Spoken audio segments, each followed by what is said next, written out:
Hi everyone and welcome back. So in this video we are going to talk about custom form validation.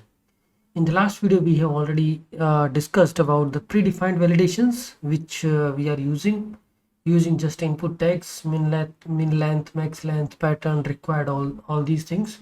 But how we can do a custom validation where we can define the events for a submit or events for on change and validate on the fly.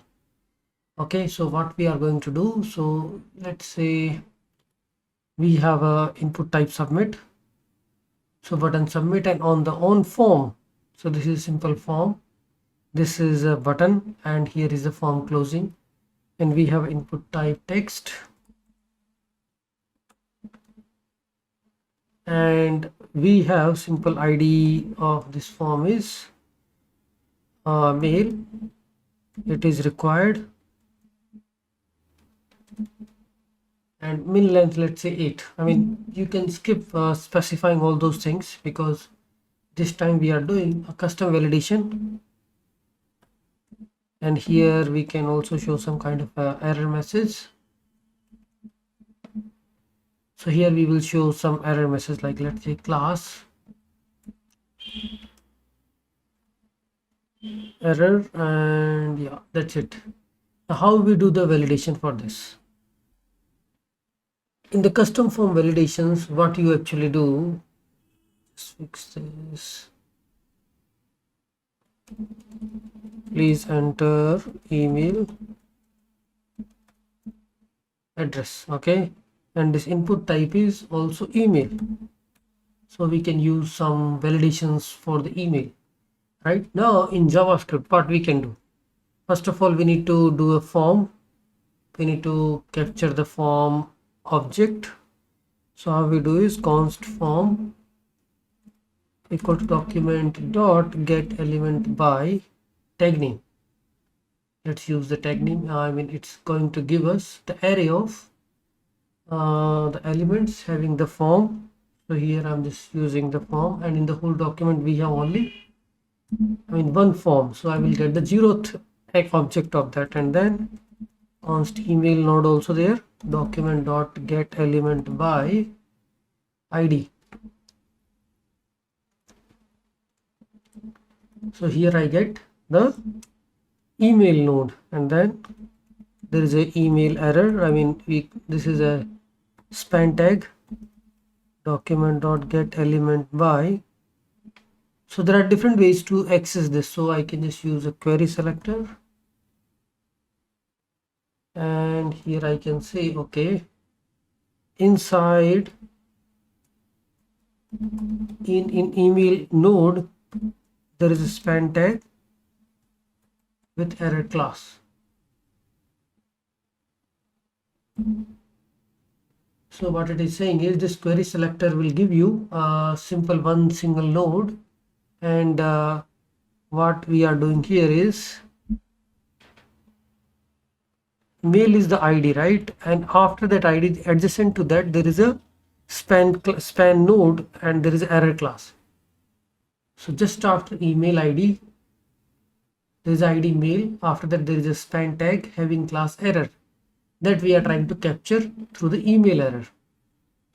Okay, now we can attach the listeners, because here we are writing custom form validation. So I can just do email dot add event listener. So first of all, there are different ways to attach the event, because email is an input text field. Here you can specify multiple ways of doing it, like on change. On change is because whenever you are doing a on change, or I think there is an on input, should be a method. So whenever you type something, right, you can use this method, and here you can say is value email input,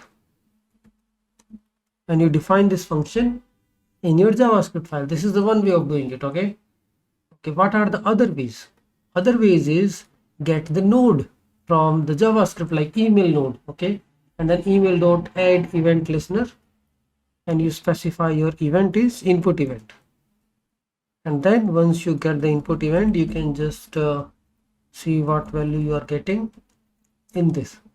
This is the another way. So this is second way, or you can just do email dot input, on input, or there should be a method on input. You can see this is the third way of attaching the event on a text field. I mean, either you write a DOM events in line like this: on click, on input, on change, right? This is the one way of adding the event to the DOM node. Or you go to your JavaScript, you get the node first, document.getElement by ID, then add event listener, input event, because I'm going to listen input events. Second way. This is the third way of doing it. Okay, so let's stick to this add event listener. And what this input event is going to check here we are going to check if email, because input type is email, right? Email dot validity, because email is the node mail. Okay, email dot validity dot valid.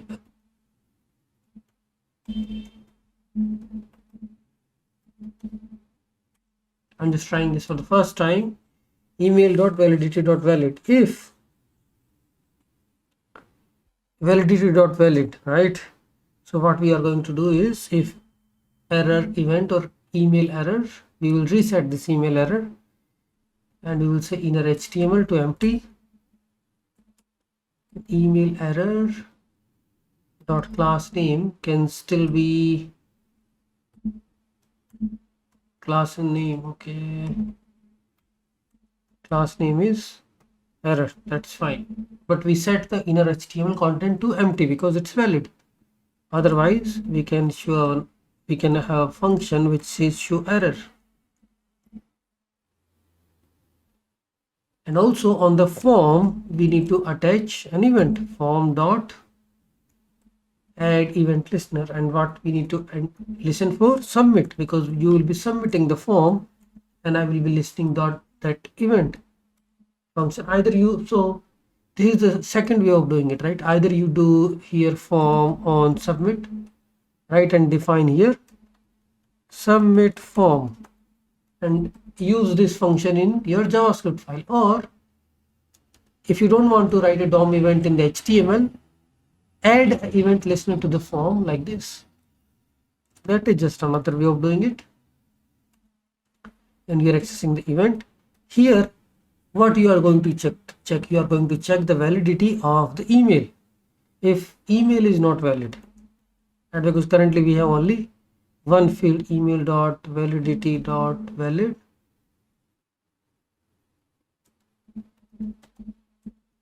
if this is valid, let's say if it is not valid, then what we need to do is we need to call this function show error, which I'm going to define, and event dot prevent default. I will talk about this prevent default, what it does, because when you submit the form it tries to redirect to that page, right? So we are just going to prevent the execution and we will just stop the reload of the page. Okay, and then the show error function we can define. What the show error function does, function show error,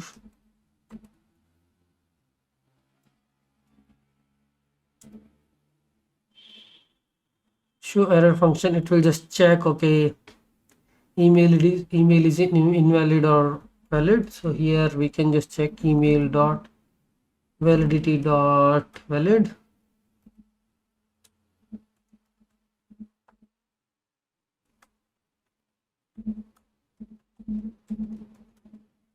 If it is not there, right?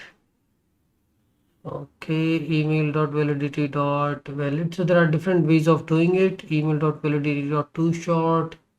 So there are different things we can do.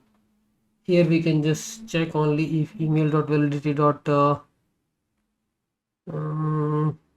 mismatch. Let's say show error. We can just simply say is email error dot text content. Please check the data in email. Okay, now let's try to do something. cannot set property null of setting text content.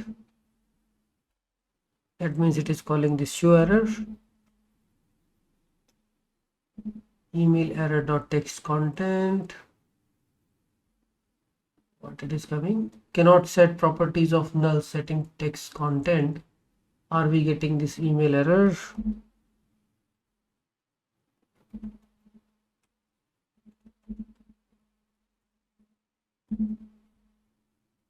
Okay, this is coming as null. So document.query selector.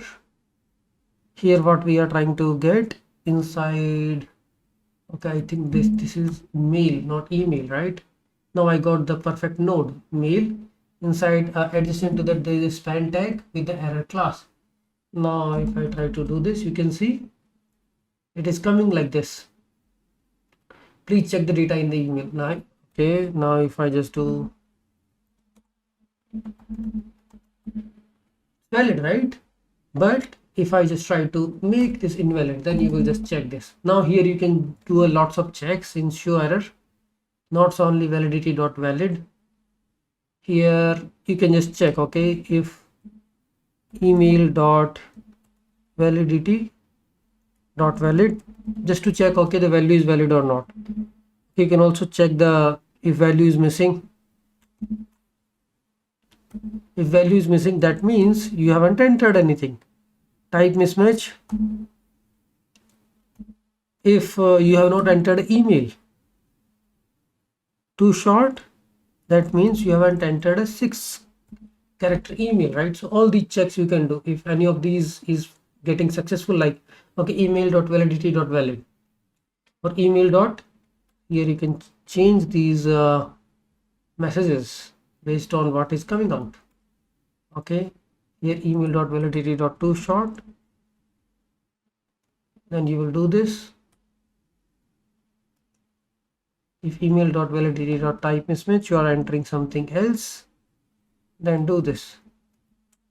When I was also seeing this first time, but these are like custom validations which you can add and available by the APIs. Here I can customize my messages. So text content, value missing. Okay, text content, here is type mismatch. Please check the type. Please check the length. So here please check the length, right? Because I'm entering but it's not valid. Now length is okay. Please check the type because it's not email. Now if I'm entering @gmail.com, that's fine, right? So first of all, data is empty right now, so it will just say please add email data, right? Or what I can do is, I mean, it's a span tag, so it is just showing this message adjacent, right? Now if I enter, please check the length. Okay, length is fine, but the type is not matching. Here now type is matching and everything is good. So this kind of simple validations we can do. It's like a custom validation. And what we are doing, we are just attaching these event listeners on the input and on the form. So this is the one way of doing it, right? I will just copy this and create a different file, index2.js. I mean, if you want to look into that, you can just check.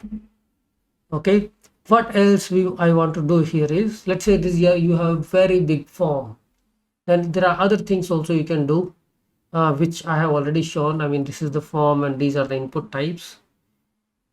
If you don't want to show these messages on the fly, what you can do is you can write on these events on the fly, okay, on submit, and here you check each and every value, like email is there, password is there, username is there, first name is there. If any of them is missing, show error. Okay, you can just show the error saying, okay, please enter the required data. That's the basic validation, right? You keep checking this. Either you do on input on each and every field, or on submit you can just check the validation of each and every field has been entered or not. This on input is required because we are checking the type of email is valid or not. If validity is valid, then we are not showing anything. Here HTML is empty, otherwise we were showing error, right? So you can attach these events. This is really important, how you do the custom validations on a big form. It's like very simple form, right? Having just one field and submit button, but these forms can be as complex as you want. Okay, so this is just another example just to talk about the pre-built validations provided by HTML5. Okay, what we are doing here, we will load the page. Okay, so I have just a couple of fields. I mean, this is just a copied example. Here how I'm doing it. This is input type radio.